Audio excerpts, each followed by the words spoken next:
இயேசு கிறிஸ்துவில் எனக்கு பிரியமான சகோதர சகோதரிகளே, இன்றைய நாளிலே அருமையான நற்செய்தி. ஆண்டவர் இயேசு சொல்லுகின்றார், அமைதி ஏற்படுத்தவல்ல, மாறாக பிளவை ஏற்படுத்தவே வந்தேன்.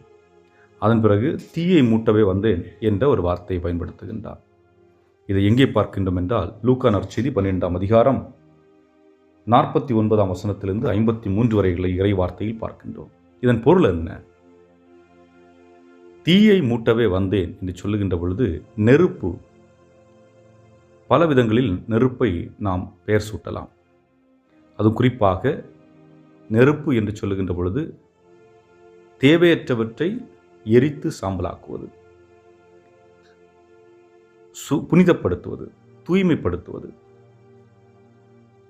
அதை போன்று நெருப்பு என்று சொல்லுகின்ற பொழுது தூய ஆவியானவருடைய அந்த வடிவம். காரணம், பெந்தைக்கோஸ்தே நாளன்று அப்போஸ்தலர்கள் மீது நெருப்பு வடிவத்திலே இறங்கினார் என்று விவிலியம் குறிப்பிடுகிறது. ஆக அந்த அடிப்படையில் பார்க்கின்ற பொழுது, தீயை மூட்டவே வந்தேன் என்று சொல்கின்ற பொழுது, தூய ஆவியானவரை உங்கள் அனைவருக்கும் கொடுப்பதற்காக வந்தேன். ஏனென்றால் இயேசுவை சொல்லுகின்றார், நான் சென்றால்தான் துணையாளரை உங்களுக்கு அனுப்ப முடியும். ஆக இயேசு சென்று தனது துணையாளரை நமக்கு அனுப்புகின்றார். அந்த துணையாளர் தான் தூய ஆவியானவர். ஆக இங்கே நெருப்பை மூட்டவே வந்தேன் என்று சொன்னது தூய ஆவியானவரை நமக்கு கொடுப்பதற்காக வந்தேன் என்று சொல்லாடல். இரண்டாவதாக பார்க்கின்ற பொழுது, நான் அமைதி ஏற்படுத்த வந்தேன், இல்லை பிளவை ஏற்படுத்த வந்தேன் என்று சொல்லுகின்றார். இந்த உலகத்தினுடைய அமைதி எது? கடவுளுடைய அமைதி எது? இந்த உலகத்தினுடைய அமைதி இன்று பல நேரங்களில் பார்க்கின்ற பல நாடுகள் நாங்கள் அமைதியை ஏற்படுத்தப் போகிறோம் என்று தங்களுடைய ஆயுதங்களை மற்றவர்களுக்கு விற்று கொண்டிருக்கின்றார்கள். அந்த ஆயுதங்களை பயன்படுத்தி அமைதி ஏற்படுத்த முற்படுகின்றார்கள். நடக்கக்கூடிய காரியமா? ஆயுதங்கள் மனிதனை கொலை செய்யும், மனிதனை அழித்துவிடும், இயற்கை அழித்துவிடும், உயிரினங்களை அழித்துவிடும். அப்படிப்பட்டவற்றை வைத்து அமைதி ஏற்படுத்த முடியாது. மாறாக இந்த உலகம் அமைதியாக இருப்பதற்காக தன்னுடைய உயிரையே கொடுக்க வந்தேன் என்று சொல்லுகின்றார். இயேசு இந்த உலகம்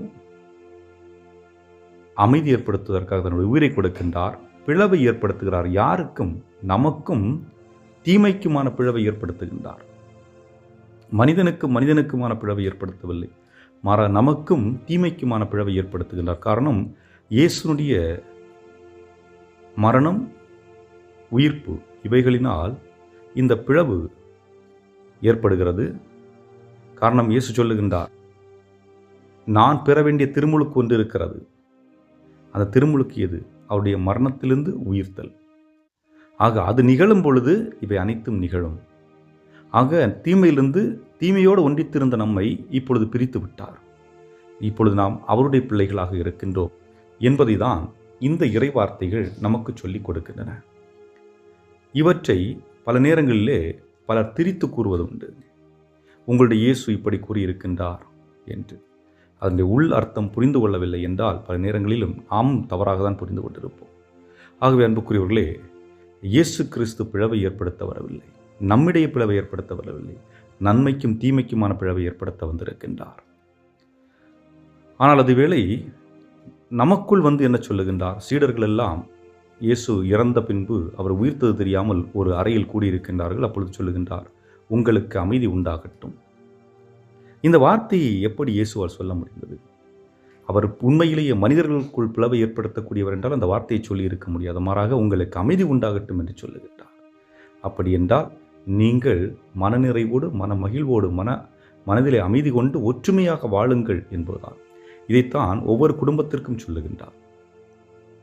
ஒவ்வொரு குடும்பத்தில் உள்ள கணவன் மனைவிக்கும் அவர் சொல்லுகின்ற வார்த்தை இது. அமைதி உண்டாகட்டும். உங்களுடைய இல்லத்தில் மட்டுமல்ல, உங்களுடைய உள்ளத்திலும் அமைதி உண்டாகட்டும். பேராசைக்கு இடம் கொடாதீர்கள், சுயநலத்திற்கு இடம் கொடாதீர்கள்.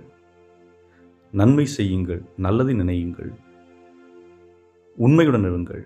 நிச்சயமாக உங்களுடைய வாழ்விலே அனைத்தும் பிரகாசமாக இருக்கும் என்று சொல்லி நமக்கு இன்று செய்தியை கொடுக்கின்றார். இன்றும் வாழும் எல்லாமல்ல இறைவா, உம்முடைய அன்பையும் அரவணைப்பையும் நாங்கள் பெற்று நிறைவாக உம்முடைய பிள்ளைகளாக வாழ வேண்டிய அருளையும் ஆற்றலையும், இறைவார்த்தையை புரிந்து கொள்ளக்கூடிய ஆற்றலையும் எங்களுக்கு நிறைவாக தந்தர் எங்கள் ஆண்டவராய் கிறிஸ்து வழியாக மன்றாடுகின்றோம். ஆமென்.